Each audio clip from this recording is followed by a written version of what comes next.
Bonjour à tous et à toutes, on se retrouve pour le 14e cours de Rust sur la chaîne, après un long moment, mais on y revient. Aujourd'hui le sujet de la vidéo ça va être les structures, ça va être le sujet de cette vidéo et des deux prochaines, on va le faire en 3 parties, parce qu'il y a beaucoup de choses à en dire, et parce que vous allez voir c'est un nouveau concept qui va beaucoup vous servir.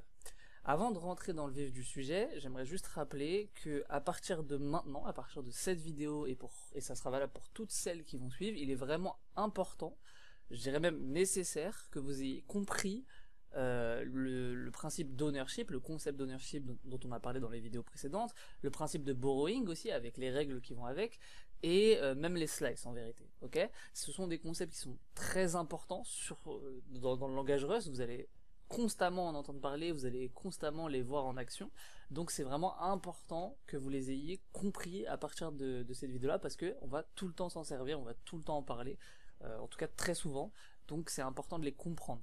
Si vous avez un doute, un oubli, je vous invite à soit regarder les précédentes vidéos une deuxième fois, voire une troisième fois en cas de besoin, etc. Soit même à aller chercher un autre article sur le sujet, sur internet, une autre vidéo qui l'explique, etc. Peu importe, l'important c'est qu'à la fin vous ayez compris ce qu'il en retourne. Pas forcément maîtriser les concepts, hein, vous allez faire des erreurs, vous allez avoir des oublis, c'est pas grave. Par contre, il faut que vous l'ayez au moins compris sur le principe, d'accord? Sur le papier, il faut que ce soit compris. Ceci étant dit, on va pouvoir attaquer le sujet de la vidéo. Donc, les structures. Alors, qu'est-ce que c'est que les structures? Les structures, c'est un outil qui va nous permettre de créer nos propres types de données.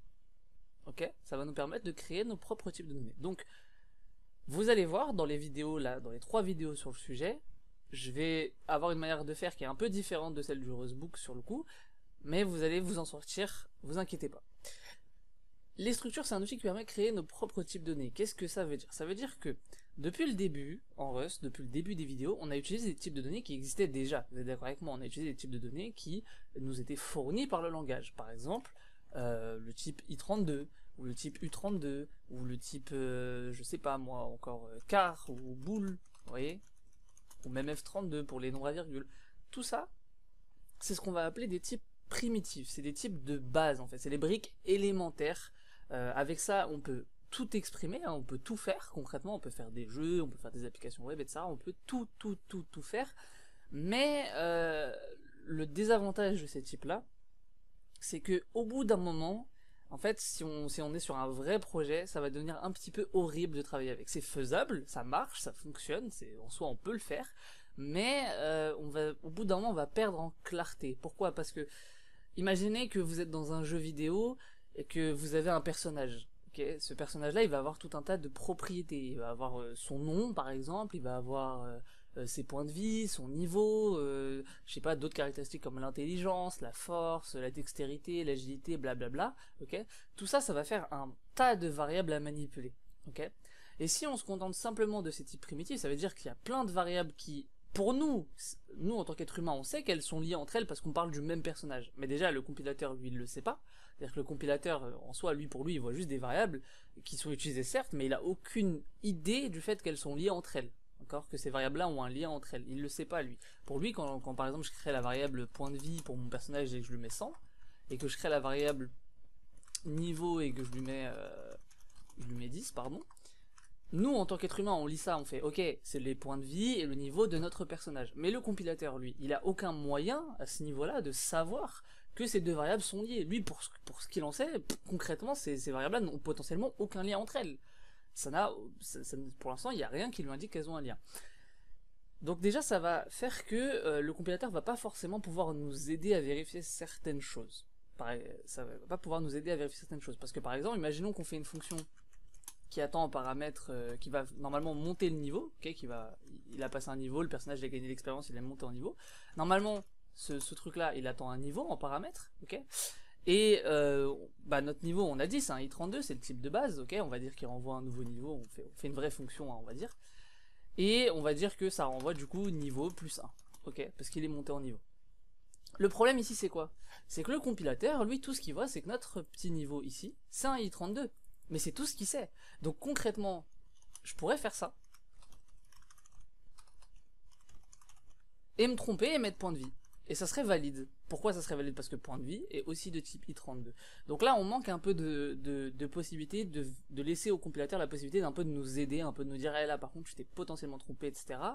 Et puis, même sans rentrer là-dedans, en fait, on va avoir aussi, au bout d'un moment, beaucoup de variables à travailler avec. Hein. Comme je l'ai dit, un personnage, ça peut avoir beaucoup de propriétés, comme sa position sur l'écran, son orientation, enfin bref, même l'image qui est utilisée pour l'affiche à l'écran. Enfin, il y a plein de trucs, et ça va faire un nombre incroyable de variables. Et si elles sont pas liées entre elles, qu'en plus, à chaque fois qu'on crée une fonction, des fois, on va devoir passer plein de paramètres, que le compilateur, il peut même pas vérifier si on passe les bons paramètres aux bons endroits, etc.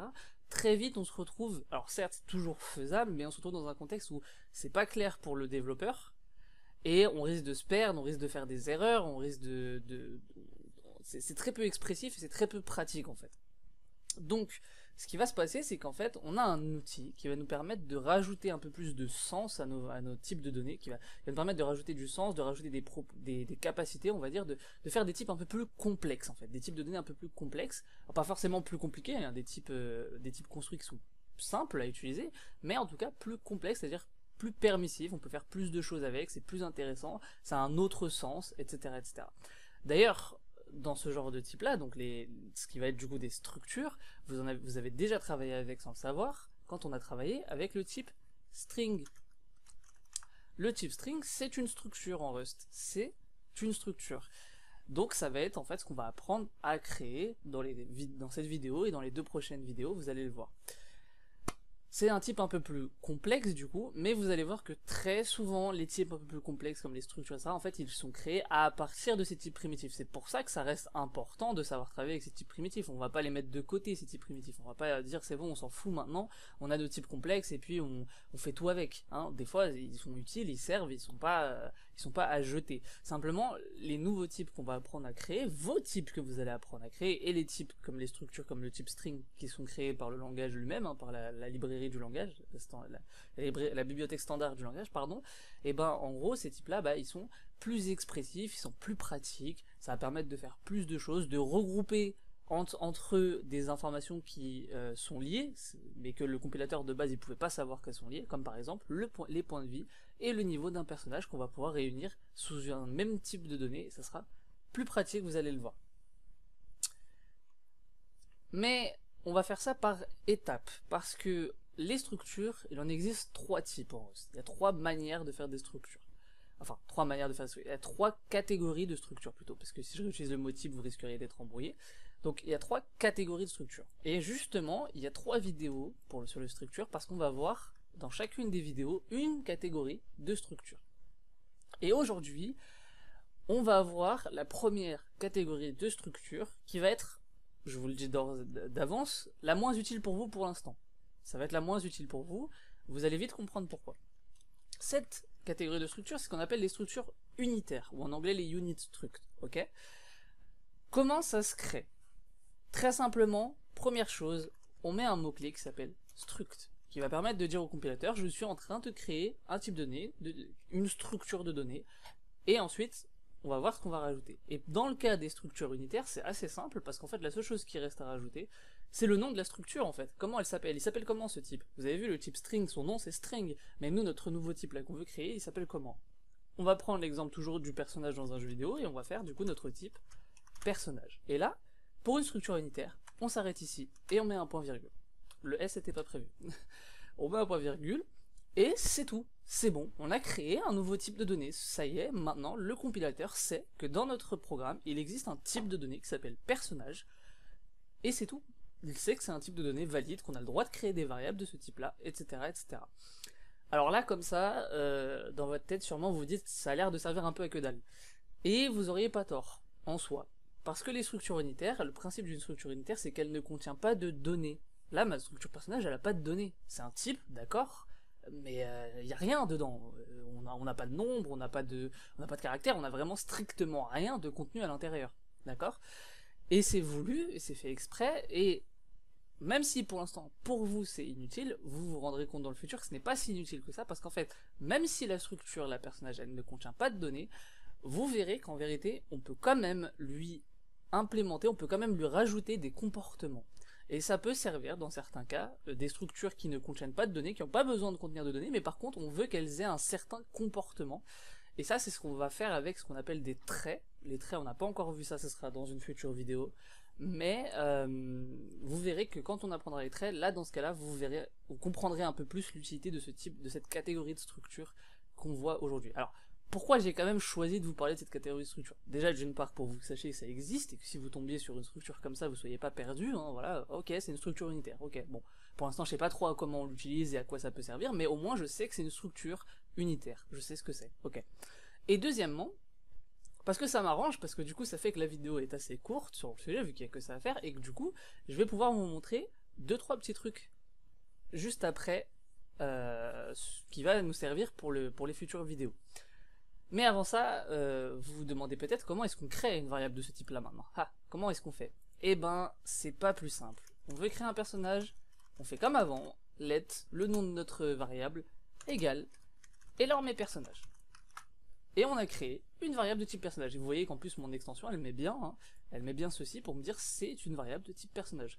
Est-ce que ça sert à quelque chose? Non, ça sert toujours à rien, il n'y a toujours pas de données dans notre structure, donc pour l'instant on peut pas faire grand chose avec.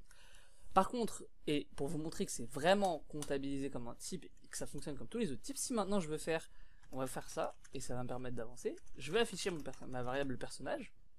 Donc je vais prendre en paramètre un personnage, je lui mets le type personnage, vous voyez là ça fonctionne, le compilateur il comprend, il est bien en train de travailler avec le type personnage, il sait qu'il existe, qu'il est valide, et du coup on pourrait naïvement se dire ok bon, il n'y a rien dans ma structure, mais concrètement, est-ce que au moins je peux l'afficher ma structure? Est-ce que je peux faire quelque chose avec? Bon, on va essayer, on peut se permettre d'essayer. Et là, ben ça marche pas. Là il y a une erreur, bon je vais quand même compiler histoire 2, même si mon extension me le dit direct qu'il y a une erreur. Il y a une erreur parce qu'il me dit que ma variable personnage, pardon, elle est de type personnage, jusque là tout va bien.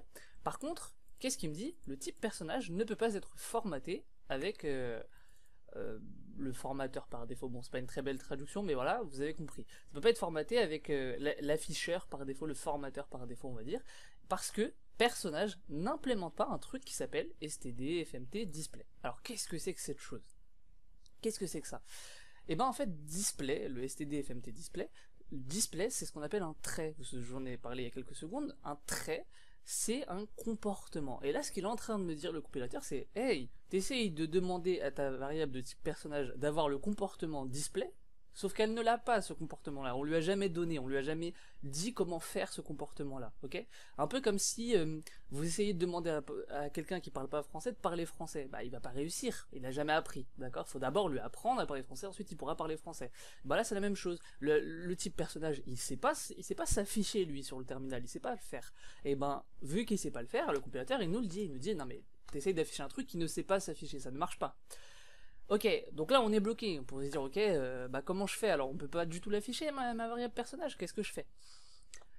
Il y a deux solutions, soit vous décidez d'implémenter le trait display, vous le faites, et il pourra s'afficher, soit, et c'est la option qu'on va choisir pour le moment, on va faire un peu de magie, entre guillemets.